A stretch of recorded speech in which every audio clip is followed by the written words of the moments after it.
Hey guys, TCG here, and today I'll be doing my Altergeist deck profile. I haven't actually done a deck profile for Altergeist in a long time. Last time I probably did one was when maybe Multifaker went to 1, and that was a really long time ago. It's good to see that Multifaker went back to 3 on the 15th of June 2020 Banlist, which is coming up next week. So yeah, this is going to be great. I will get to show you my deck for Altergeist. So let's begin, shall we? So for the monsters, I'm running 3 Meluseek. Meluseek's the one that attacks directly, and it's also one of your main important cards of the deck, as allows you to search for a not Multifaker, but well, it's the main searcher for Multifaker, but also any of your other Altergeist monsters, as when it's sent from the field or graveyard, you can search a Altergeist monster, which is very, very nice. I'm also running 3 Marionetta. Marionetta is the one that sets up your Altergeist spell and traps. Well, I don't think there's any Altergeist spells in the game. And yeah, allows you to set up your protocol and also your manifestation, which is great because I only run like 2. Oh, you'll see when I show you later on. Multifaker's back at 3, so we're running it at 3 again. This is the main MVP. Well, it's the main card of how you can swarm out Altergeist in the deck. So yeah, we're running it at 3 because why not? Because it's back at 3. We're also running 2 Silquitas and 1 Kinkiri. You only need 1 Kinkiri. I've seen people run 2 Kinkiri. If you know how to use it properly, it's loopable at 1, which is really, really nice. You can stop like about, I think, up to like 3 attacks, depending if you have a personal spoofings on the field. If you have multiple personal spoofings on the field, you can do it up to like, I think 4 to 5 times, because you can do it twice for attack negations with Kinkiri, and then twice with Silquitas. So negate the attack for the first time, bounce, and then negate another one, so that's 2, and then personal spoofing, return back, that's 3, and then 4, and then 5, depending on how you do things. So yeah, it's really, really, really good. So yeah, if you know how to use it properly, then you only need like 1. I'm also running 3 Ash Blossom Joy Spring. You kind of need it still in the current format, as the current meta kind of does still send stuff to the graveyard, or send stuff in a way, or get stuff out of the deck pretty easily. So that's why I'm still running Ash Blossom at 3. I've seen people running at 2. It's okay, but it's like, I'd rather have the third one, draw the third one ASAP. So yeah. Also, for the last ones, we're running Nibiru at 3. In the current meta, we've got Adamantipator and also, what's that one called? Eldritch Synchro. So we kind of need Prime Nibiru at 3 or 2. If you don't have 3, or you only have 2, that's fine. I've seen people run 1 and they can still get away with it, because it's not that good against any other decks. It's only good against the fast meta, well, fast decks in the current game at the moment. So that's why we're running 3 Nibirus, just to draw it ASAP. And when I went back to my locals previously to play in the tournament, I came first with this Nibiru because I drew Nibiru quite frequently, and it won me the game because I was versing a lot of swarm type of deck, so Nibiru helped. But this does conflict with Multifaker at times, so just beware on when you should activate Multifaker or when you activate Nibiru, because if you activate one of them, you can't activate the other. So Nibiru is good when you're trying to stop a field that's getting too strong for you to handle, whilst Multifaker is great when you're trying to handle small interruptions that you know you win if you can stop them from going off. That's all we've got for the monsters. For the spells, it's only a minimal lineup, so we're gonna run. So I'm running 3 Extravagance and 2 Dualities, because Duality is good, but it's not as neat as much as Multifaker at 3. So we're running 2 Dualities. Well, you can actually bump it down to 1 now, but it's still good just to draw into your floodgates, and also Dualities very handy at times when you're trying to top deck into something very, very powerful, or in this case, help you win the game from there. But it can also, it's not that good in your late game, but it can do well when you're trying to make some comeback plays. So yeah, that's all I'm running for spells. You can run like Mystic Mine in the deck, but I chose not to.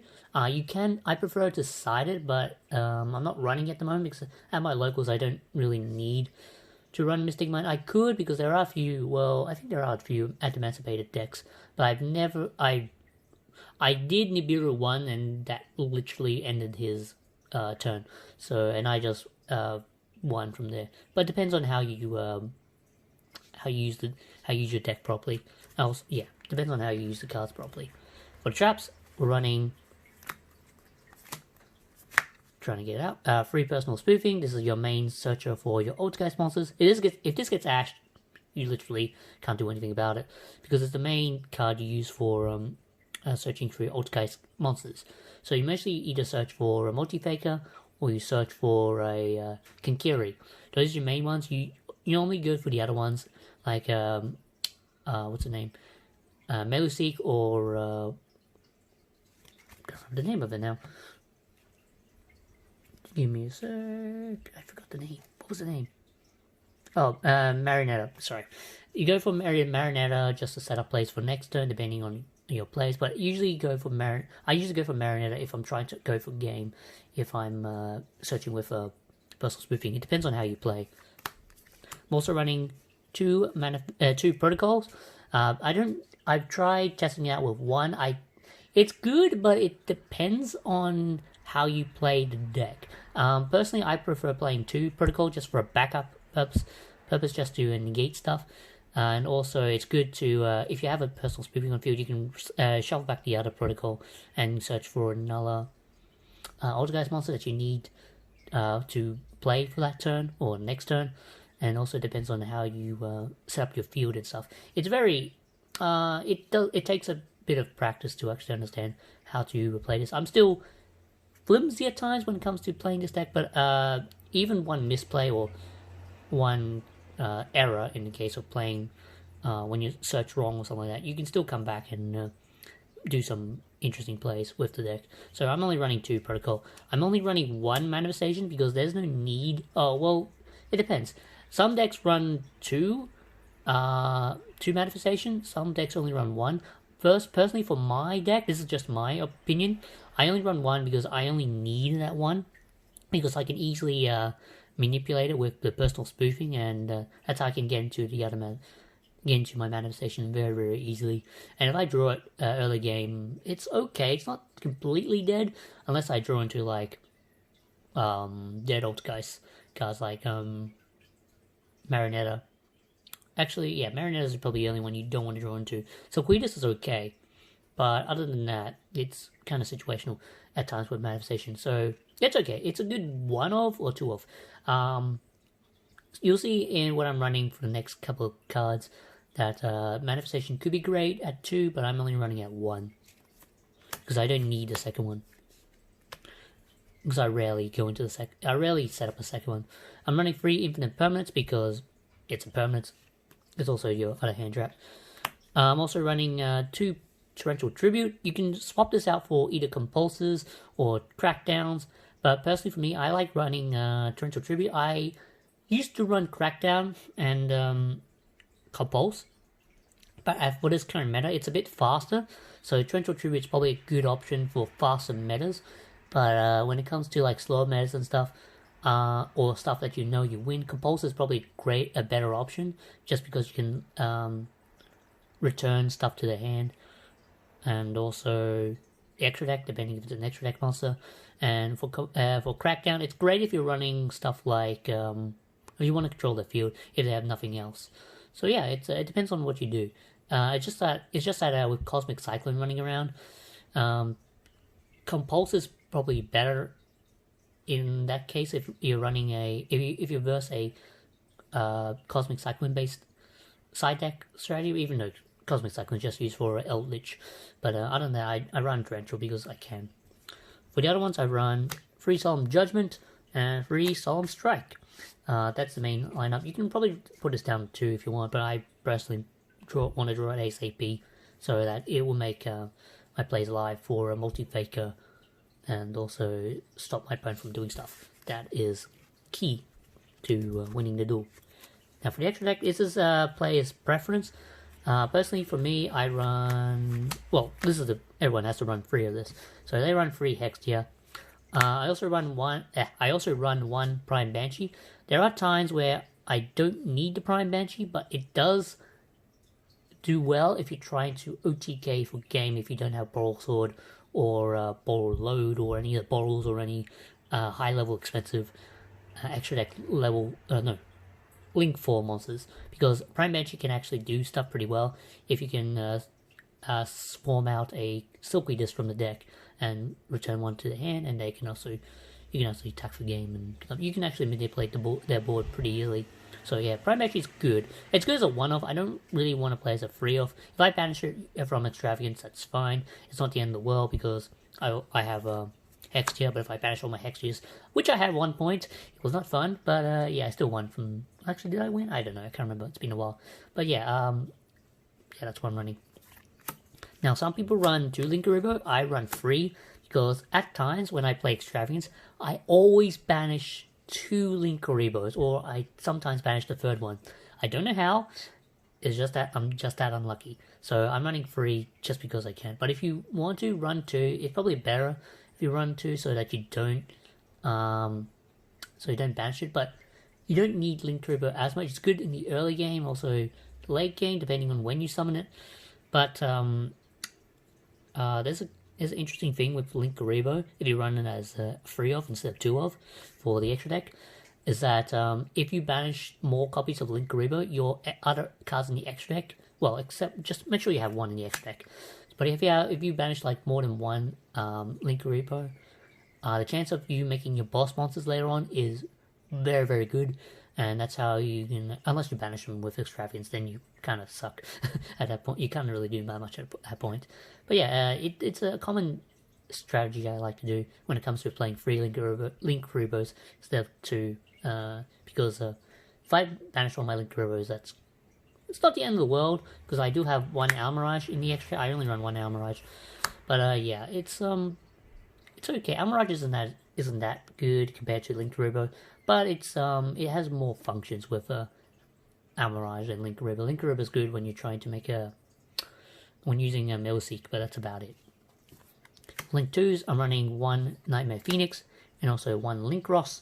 That's the new one from the Journey Code, I think it's called. Yeah. So Linkross is good when you're trying to make boss monsters and also some other stuff. Linkross is not bad. It's actually very, very strong. But to me, I'm not that experienced with using Linkross yet. I mostly I've seen plays where you go into your Linkuriboh after you summon your Linkuriboh from the graveyard when you summon the token from Linkross. That's all I've seen. You can make a Link 4 very, very easily with Linkross, but that's about it. And yeah, that's about it, actually, I'm going to say. For Link 3s, we are running, I'm running, 1 Nightmare Unicorn and 1 Ningirsu. Ningirsu does some interesting stuff with the deck. It's great when you're trying to get rid of stuff that can't be targeted. So yeah, Nightmare Unicorn is good for recycling stuff. So it's, well, also disrupting your opponent's board. That's about it. So for Link 4s, we're running Boral Load and Boral Sword. I was going to say Savage, but no. Boral Load Dragon, Boral Sword Dragon, your main OTK plays.